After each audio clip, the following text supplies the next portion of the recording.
ജനത്തെ വശീകരിച്ച് റോമിനെതിരെ ലഹള നടത്തിയ ഒരുവനാണ് ത്യുദാസ്.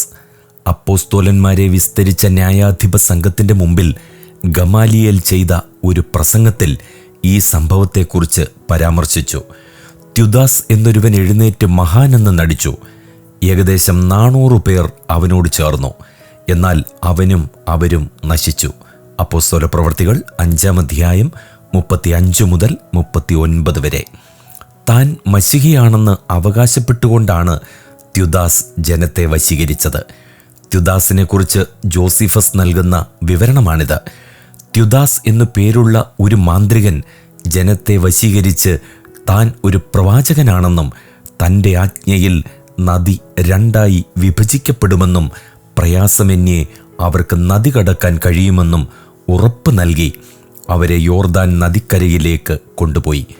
റോമൻ സൈന്യാധിപനായ ഫാദൂസ് കുതിരപ്പടയയച്ച് അവരിൽ അനേകം പേരെ കൊല്ലുകയും അനേകം പേരെ ജീവനോട് പിടിക്കുകയും ചെയ്തു.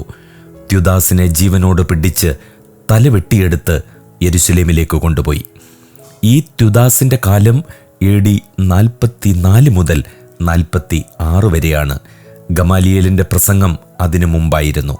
മാത്രവുമല്ല, പേർവഴി ചാർത്തലിൻ്റെ കാലത്തുണ്ടായിരുന്ന യൂദയ്ക്ക് മുൻപാണ് ത്യുദാസ് ജീവിച്ചിരുന്നത്. അതിനാൽ മറ്റൊരു ത്യുദാസ് ഇതുപോലൊരു വിപ്ലവം നടത്തിയിരുന്നു എന്ന് കരുതുകയാണ് യുക്തം.